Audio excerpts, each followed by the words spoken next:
Congress party के कार्यकर्ता का मूड कैसा है? नहीं, सुनाई नहीं दिया मुझे। कैसे मूड आपका?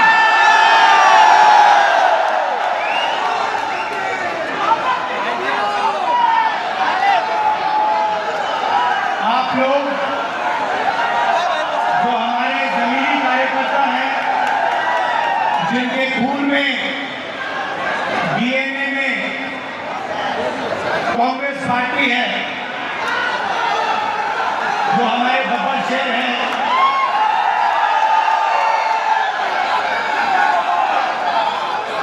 आप उड़ीसा की जो जनता है उनकी रक्षा करते हो। उड़ीसा की सरकार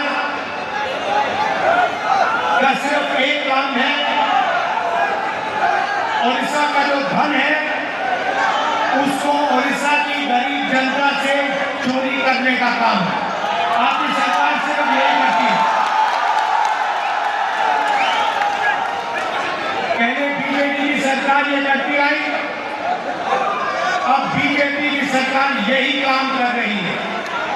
एक तरफ उड़ीसा की गरीब जनता, दलित, आदिवासी, पिछड़ा वर्ग, कमजोर लोग, किसान, मजदूर, और दूसरी तरफ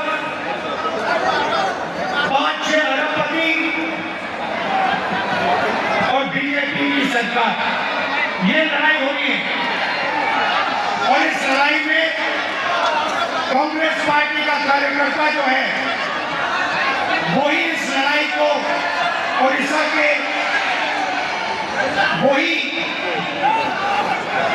इस लड़ाई को उड़ीसा की जनता के साथ मिलकर जीत सकता है और कोई नहीं जीत सकता है।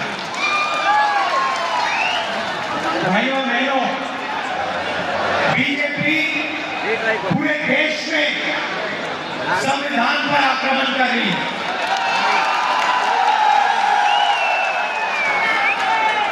जहां भी हम देखते हैं संविधान पर बीजेपी के लोग आक्रमण कर रहे हैं। कल मैं बिहार में था और बिहार में जैसे महाराष्ट्र में चुनाव चोरी किया गया, वैसे ही बिहार में चुनाव चोरी करने की कोशिश की जा रही है।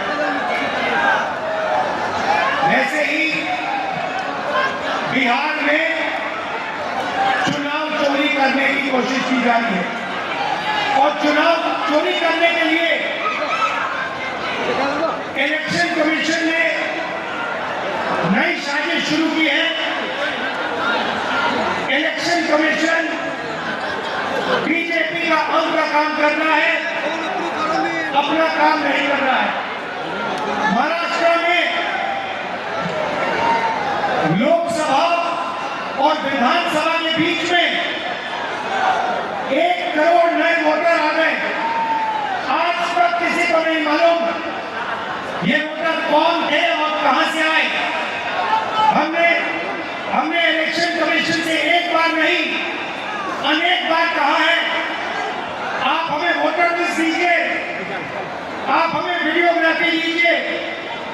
इलेक्शन कमीशन नहीं देता है और जो चोरी महाराष्ट्र में हुई वही चोरी फिर से ये लोग बिहार में करने जा रहे हैं। कल मैं बिहार गया, इंडिया गठबंधन के नेताओं के साथ हमने कहा कि बिहार में हम इलेक्शन कमीशन को बिहार का चुनाव चोरी नहीं करने देंगे, बीजेपी को चुनाव नहीं चोरी करने देंगे। भाइयों बहनों, उड़ीसा इनका मॉडल है। यहाँ पे 5-6 बड़ी कंपनियों को ये आपका पूरा का पूरा धन दे रहे हैं। अभी मैं डेलीगेशन से मिला, किसान के डेलीगेशन से मिला, महिलाओं से मिला और उनकी आवाज सुनी, उनका दुख सुना, उनका दर्द सुना। भाइयों बहनों, जल, जंगल और जमीन आदिवासियों की है। मैं फिर से दोहराना चाहता हूं,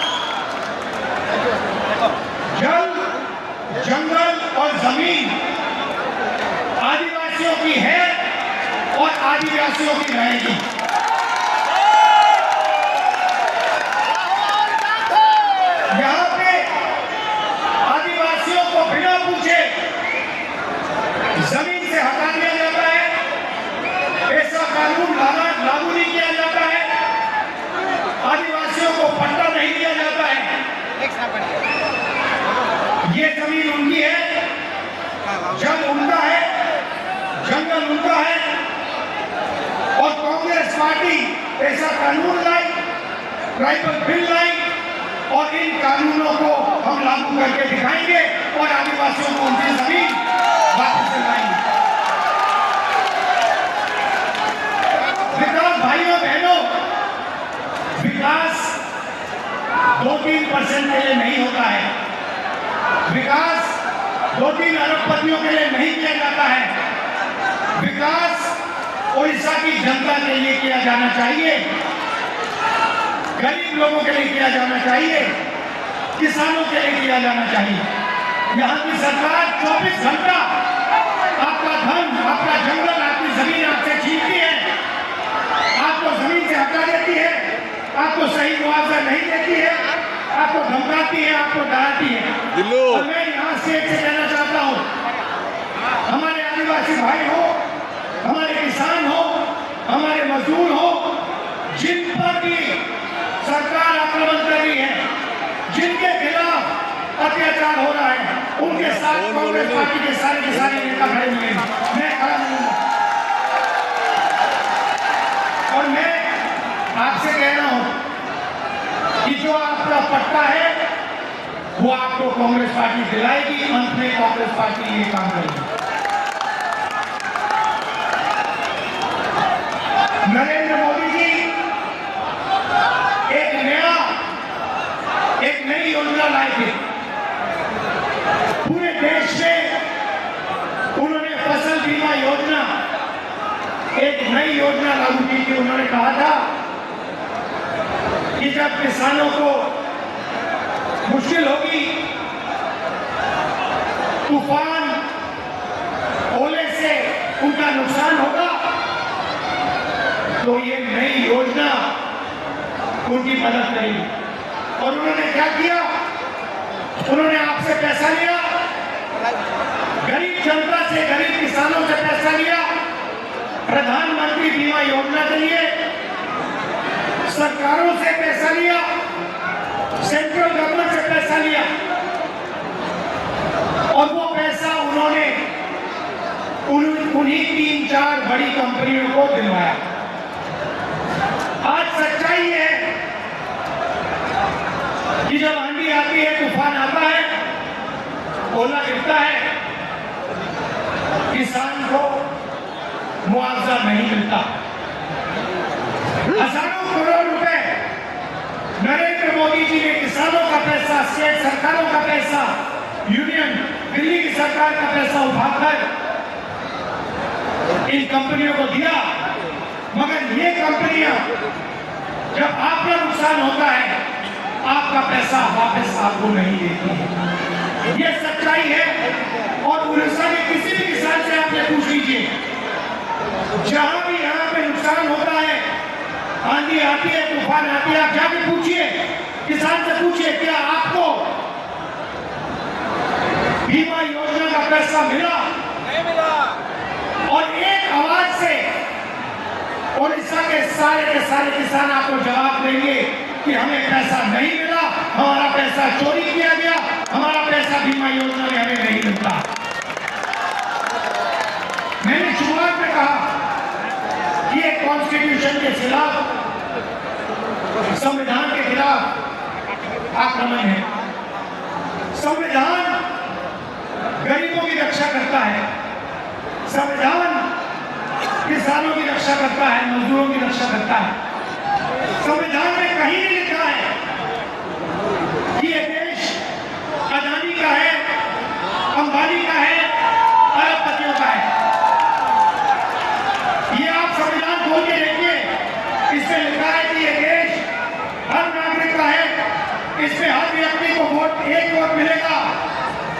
जमीन इस देश की है, गरीब जनता की है, किसानों की है, किसी एक अरबपति की नहीं है। मगर जहां भी हम देखते हैं, चाहे वो उड़ीसा हो, छत्तीसगढ़ हो, जहां भी हम देखते हैं, एक नाम दिखाई देता है, अदानी, अदानी, अदानी, अदानी।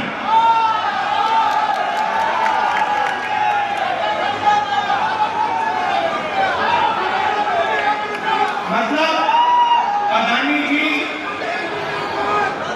उड़ीसा की सरकार चलाते हैं, अदानी मोदी को चलाता है। और जब उड़ीसा में जगन्नाथ यात्रा निकलती है,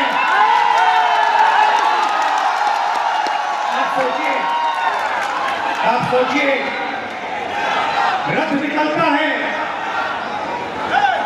जगन्नाथ यात्रा का रथ निकलता है, लाखों लोग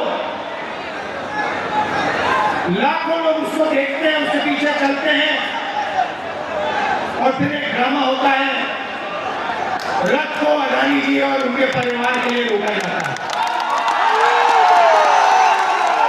इससे आपको उड़ीसा की सरकार के बारे में सब कुछ समझ आ जाएगा। ये उड़ीसा की सरकार नहीं है, ये आपकी सरकार नहीं है, ये अदानी जैसे 5-6 अरबपतियों की सरकार है। और इसका लक्ष्य आपकी जमीन, आपका जंगल, आपके भविष्य को चोरी करने का है। मैं आपसे पूछना चाहता हूं, आपकी सरकार ने उड़ीसा के युवाओं के लिए कितना रोजगार पैदा किया? ये जो बड़ी इंडस्ट्रीज आती हैं, बड़ी जो कंपनियां आती हैं, आपकी जमीन ले जाती हैं, आपका धन ले जाती है, आपकी जो नेचुरल वेल्थ ले जाती है। मैं आपसे पूछना चाहता हूं, ये आपके कितने लोगों को रोजगार देती है? आप ये बताओ। आपका रोजगार खत्म करती है, छोटे बिजनेसेस को, छोटी कंपनियों को, स्मॉल मीडियम बिजनेसेस को खत्म करती है और फिर आपकी जमीन, आपका धन, आपका जंगल, आपका जल उठा के ले जाती है। और एक नई बात शुरू हुई है उड़ीसा में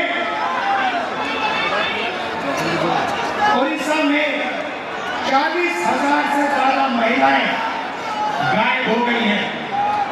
आज तक नहीं मालूम कि महिलाएं कहां गई।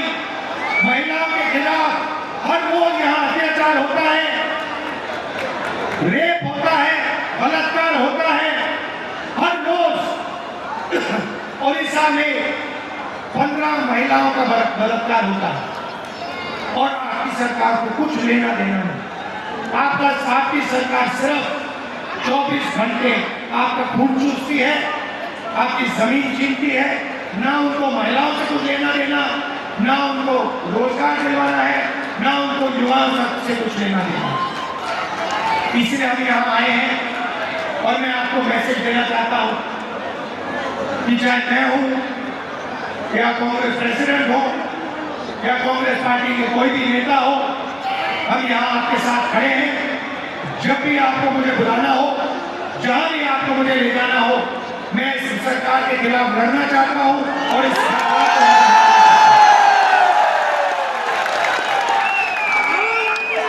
एक बात मैंने भक्तचरण दास जी को कही, तेलंगाना में हमने जाति जनगणना करवाया है। तेलंगाना में जाति जनगणना ने कमाल कर दिया है, क्योंकि जाति जनगणना ने तेलंगाना के हर नागरिक को समझा दिया है कि तेलंगाना में कितने लोग कौन से वर्ग के हैं, ओबीसी कितने हैं, अति पिछड़े वर्ग के कितने लोग हैं, दलित कितने हैं, आदिवासी कितने हैं, गरीब जनरल कास्ट के कितने लोग हैं। एक प्रकार से तेलंगाना सरकार ने तेलंगाना का एक्सरे किया है और तेलंगाना की सरकार को अब मालूम है कि कितना धन किसके हाथ में है, कौन किसके पास क्या है, कितनी आबादी किसकी है। और मैं ये उड़ीसा की जनता से भी कहना चाहता हूं, देखिए यहाँ पर हमें पता लगाना है दलित कितने हैं, आदिवासी कितने हैं, पिछड़े वर्ग के लोग कितने हैं, गरीब जनरल कास्ट के लोग कितने हैं। क्योंकि हम चाहते हैं कि सरकार में, इकोनॉमी में, विकास में सबको भागीदारी मिले। आज उड़ीसा के पिछड़े लोगों को, दलित लोगों को, आदिवासियों को ना सरकार में जगह मिलती है, ना कॉर्पोरेट में जगह मिलती है, ना ब्यूरोक्रेसी में जगह मिलती है। ये जो 5-6 कंपनियां आप पर राज कर रही है, मैं आपसे पूछना चाहता हूं, इनके मालिकों में कितने पिछड़े वर्ग के लोग हैं? इनकी मैनेजमेंट में कितने पिछड़े लोग के वर्ग हैं? कितने दलित हैं? कितने आदिवासी हैं? कितने गरीब जनरल कास्ट के लोग हैं? आपको एक नहीं मिलेगा। इसीलिए मैंने भद्राचरण दास जी से, लल्लू जी से कहा है कि पूरा दम लगा के आप ओडिशा की जनता को समझाइए कि सबसे पहला काम जाति जनगणना है, और अगर हमें ओडिशा में बदलाव लाना है तो जाति जनगणना हमारा औजार है। क्योंकि जाति जनगणना से दलितों को, पिछड़ों को, आदिवासियों को, गरीब जनरल कास्ट के लोगों को अपनी सच्ची शक्ति समझ आएगी, और जिस दिन इनको अपनी सच्ची शक्ति समझ आ गई उस दिन ये सरकार को गिरा फेंक गई। भाइयों और बहनों, आखिरी बात मैं कहना चाहता हूं, बीजेपी की सरकार ने ड्राइवर्स एसोसिएशन और यूनियन से और पूरा दबाव डाला कि वो इस मीटिंग का समर्थन नहीं किए। उन्होंने पूरा दबाव डाला, धमकाया और डराया ड्राइवर यूनियन को, एसोसिएशन को, कि यहाँ पे इस मीटिंग में कांग्रेस पार्टी का समर्थन नहीं कीजिए और इस मीटिंग को डिस्टर्ब करने में मदद कीजिए। और मैं यूनियन को और एसोसिएशन को धन्यवाद करना चाहता हूं कि आपने इस बात का समर्थन किया।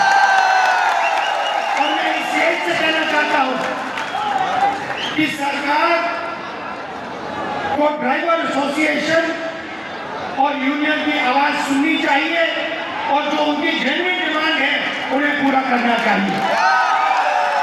एक बार फिर मैं आप सबका दिल से धन्यवाद करना चाहता हूं। आप यहाँ आए, इतनी गर्मी में आए और आपने इतने प्यार से मेरी बात सुनी। कांग्रेस पार्टी के कार्यकर्ता से कहना चाहता हूँ, देखो आप लोग मुबश्शिर हो, आपको किसी से नहीं करना है।